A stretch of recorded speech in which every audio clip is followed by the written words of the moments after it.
Hello, my name is Glenn Dyer, and you are watching a Dyer-Situation. Today I'm seeing London Has Fallen. Woo! Yet another movie that I reviewed the original of. Yeah. Can't believe I didn't make a bigger deal about it when Hotel Transylvania came along, because, you know, Spider-Man, like, The Amazing Spider-Man was a reboot, and The Hobbit was a prequel, but I think Hotel Transylvania was the first one that, like, an actual original movie and its sequel, both reviewed by me. But anyway, now we have London Has Fallen, sequeling Olympus Has Fallen. And this time it's even sillier, at least from what I can tell. I mean, you hear the name London Has Fallen, and you know it's a sequel to Olympus Has Fallen. So you're like, okay, Olympus Has Fallen and White House Down. Very similar movies about the president and the White House being overthrown by tourists who are going to do bad things. And I didn't actually see White House Down, but Olympus Has Fallen, it was the nuke everyone. So I'm like, well, London has fallen. Oh, so they're gonna kidnap the Prime Minister or the Queen, huh? Oh man, that'll be awesome. I don't know, and then you can have like some sort of James Bond style MI6 guys coming after him, and oh man, that would be cool. And then I look at the synopsis and, oh no, it's the president again. He just happens to be visiting London, and if they can't make it Olympus Has Fallen 2, it'll make their security look like a joke if it gets overthrown twice. So, yeah, it's, London Has Fallen. Yeah. President getting kidnapped again. Morgan Freeman gonna be acting president, probably. Again. This all sounds very same, but in the, like, different location. So, yeah, I'm kind of gonna be predicting that this is gonna be pretty much the same format as the last one. First half is very well thought out, interesting action scenes of evil terrorist people taking over the area in ways that nonetheless can be deconstructed, and so you can say, okay, that can't work that way. But, you know, still fun to watch. And then the last half will be Die Hard. A Die Hard clone of some sort. Probably with the same guy, although I can't tell you if I'd recognize the same guy. He was honestly very forgettable in that movie. So, yeah. Excitement, seeing the same thing again. Let's see it again. Okay,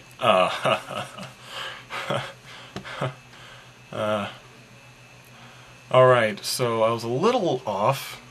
The Prime Minister was involved in this. It wasn't just the President. In fact, it was all the leaders of the free world.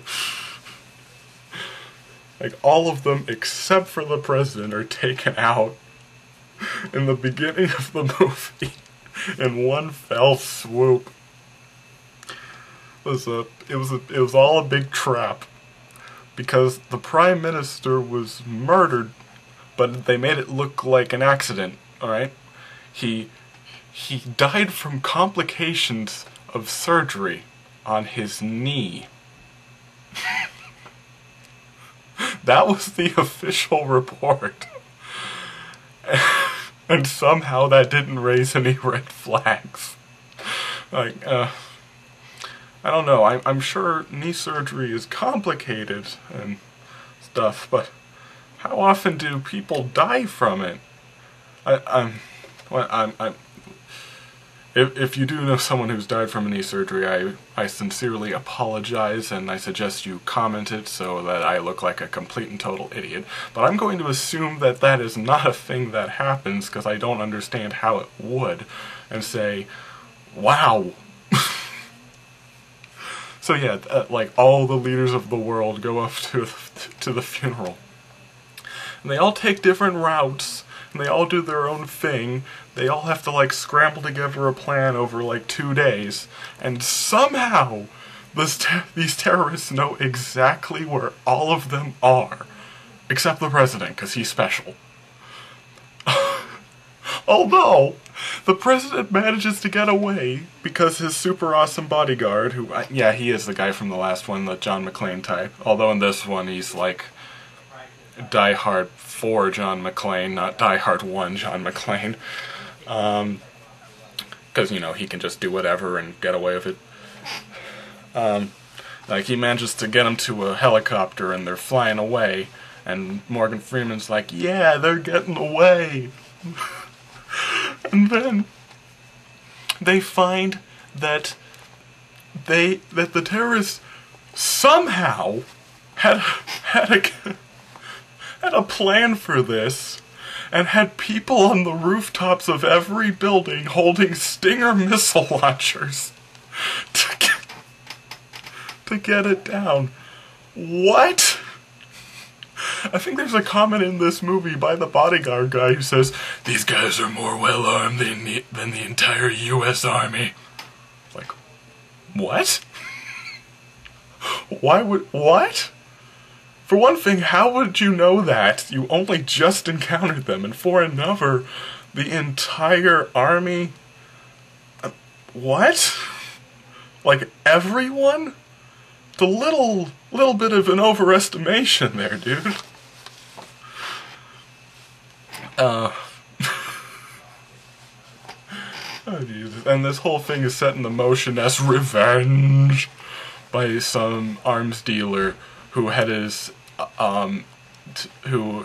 house blown up by a drone strike, and like his family died, and he's mad at them. You know, I can accept that, because I'm sure that does happen, like, a lot. In fact, yeah, it does happen a lot.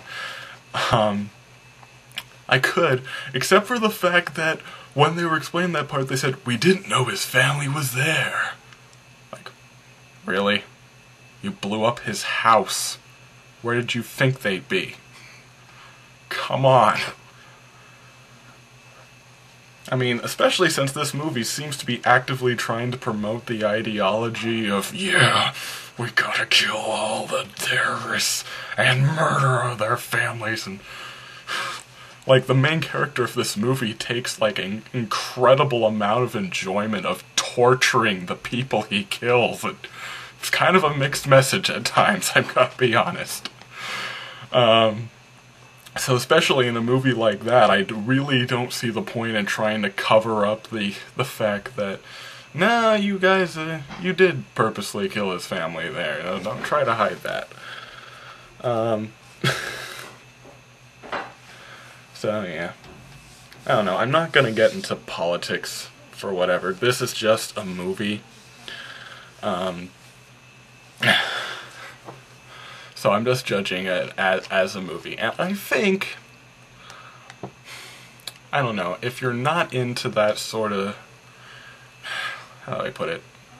This movie is very, very nationalist and doesn't seem to care what it says. And to an extent, that's enjoyable. I mean, like, during, like, the end boss scene, he's saying, "What you guys just don't get is that in 1,000 years, we'll still be here." And that line was so awesome that I just instantly forgave all the logical fallacies going on here. The fact that these people are so well organized. I mean, the last movie, I think it was North Korea that was doing it, and they were not as well organized as these guys. Which is so absurd. But, you know, I just forgave it because, like, that reminded me of Independence Day. Just, like, Independence Day is not realistic. It's not, like, you know, like, the aliens are invading and apparently everyone is just sitting around waiting for the U.S. to do something about it and not coming up with any plans of their own until we do. And, you know, that was a very nationalist movie. And, you know, that movie's stupid as all out too, but it's fun. You know. this movie is pretty much that, although to a bigger extreme. As I said, like, I don't think there's this character in Independence Day who takes, like, extreme pleasure in not only killing people, but in, like, torturing people.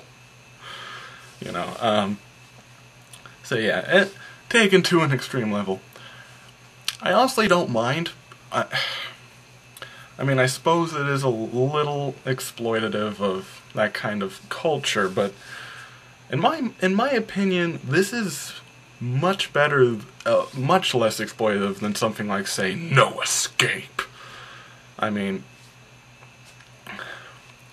like, that movie just made it out to be like, anyone of any other place other than right here is evil and out to get you.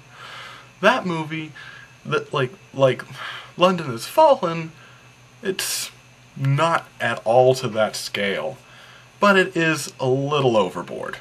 So I think that might put off some people, but in my opinion, you know, a movie